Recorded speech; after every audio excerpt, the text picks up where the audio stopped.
Hi, this is Steve Walton from Tropic Heating and PatioHeat.com. Today we're going to take a look at this residential patio. So the residence right now has some heaters located already in this patio section on the left, and they want to add some more for this area over here on the right. And also this is a fairly large span, so I believe we're just going to try to heat up just the seating area over here. So let's go ahead and go into the dimensions. First of all, from this post to that post over there is roughly 26 feet by approximately 23 feet 10 inches here. This wall here might be a little bit closer to the table, but in any case we're just going to treat this as a center point within this whole patio. So if we have to move this table a little bit further to the right and move this wall out a little bit, that's not going to make a real big difference with regards to how much heat coverage we're going to get, because I'm really placing the units within the structure here excuse me, and not within this eave over here. So that'll be that. The height of the structure beams up here, sorry for all the movement. So we have 8 foot 6 inches to the bottom of edge of this beam, and then 11 feet to the bottom edge of that beam there, and 12, 6, and 13 to the center of those posts. I think that's about all we need at this moment here, so let me just turn that off. Just real quick, I'm going to go through this existing situation they have. So they have these heaters, they're actually attached to this beam right here, but I didn't go through all the effort. I just wanted to place them there and kind of show how that footprint of heat kind of covers that area. And you can see there's some dead space here and over here, but the customer, I believe, is satisfied with the existing right now, and we're not really going into that. Some concerns I have though is that there's some windows and doors over here that open and close, and I'm not really happy about that, but as long as it works, it'll be okay, I think. So let me just turn that off and go over here into this would be my first kind of suggestion. These are Sunpak S34s. I have them mounted on this beam up here, and then as you can see here, I have, usually you take this bar right here and place it into this wall bracket here, and it would come out straight. But obviously if I want that angle and I need to make sure I have the clearance from this edge, and I don't want it to come straight out, because then I have another issue with this that I have to deal with. But if I just take the bracket here and I put a bolt in here and I angle it over so that I meet the 8 inches of clearance to the back of the unit over there, and then I could just drill a new hole up here and then attach that and have a good attachment point for this heater. So again, let me just go through here the dimensions, or excuse me, the clearances. I do have 8 inches of clearance at a 30-degree tilt, or any tilt whatsoever. It requires 8 inches of clearance, because once you angle the Sunpak heater, the exhaust starts to flow primarily off of the back edge, and there is a different issue for the clearance itself, which is it's depicting that this is a wall here, but you still do need a clearance over here, so we have to keep that open.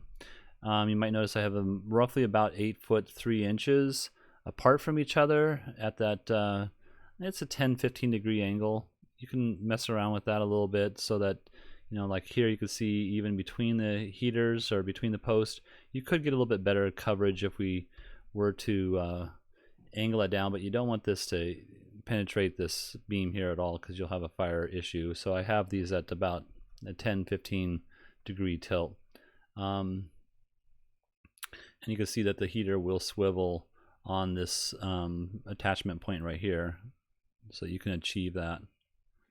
But in any case, you can see that the coverage is fairly well. You may have to move the table a little bit further to the outside edge so that you're more centrally located within that. I do have this heater placed so that it's centered between this beam and this edge of the structure here, which I would consider the eave of the structure.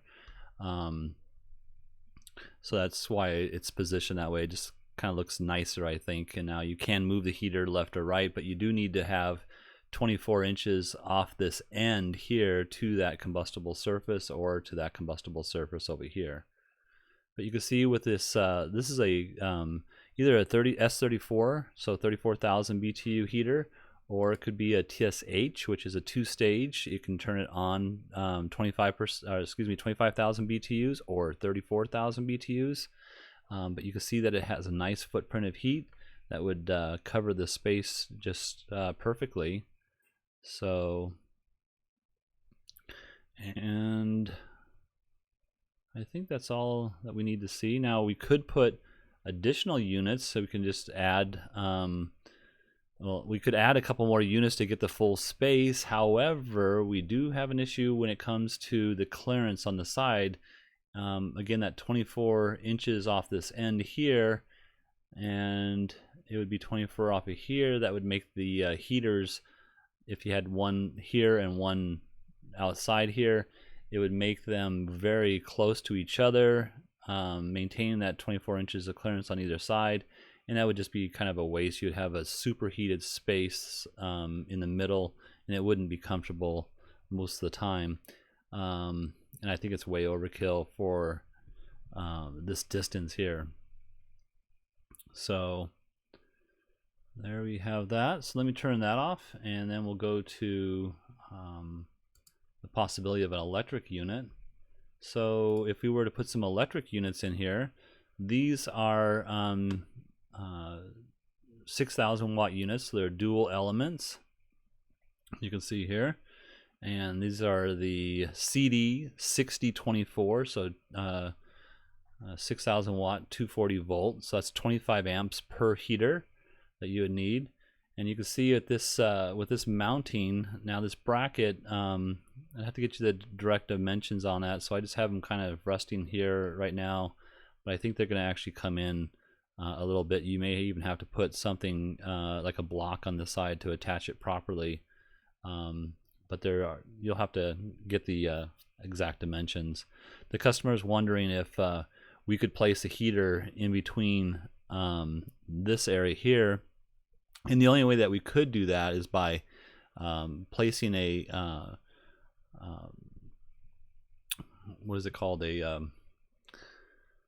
flush mount kit, sorry about that, in between this beam, and it would require 13 inches of clearance, excuse me, a 13-inch opening, and I show these at 12 inches of opening. And the other thing is if I did place that heater between this, then my footprint of heat would only be just about 4 feet on either side of this post, and that just wouldn't work well here at all. And it's true over here too, so I wouldn't be connecting these heaters in any way. And I'm not really happy with the fact that there's an opening here already. So but this would be ample, warmth for this position and this position here. So that would be an electric option. Also note that the electrics do require 6 inches of clearance above. That's what this is depicting here, this yellow area here. And then below, it would require 18 inches out and 36 inches down. And that's what that little globe of yellow is there. And we meet all that, I believe. So we're very close to this edge here, as you can see. So all right, so yeah, my best choice I think would be the gas heaters, and then second choice would be this setup here. And I wouldn't even bother putting the heater in between here, even if I had that 13 inches of opening. So all right, if you have any questions, or if you're looking for some assistance with your outdoor heating application, we're here to help. I'm Steve Walton from Tropic Heating and PatioHeat.com. And you can contact us at support@patioheat.com. Also, if you wouldn't mind giving us a thumbs up, I greatly appreciate that. It lets us know that this is helpful to people, and we love to help you guys out. Thank you and have a great day.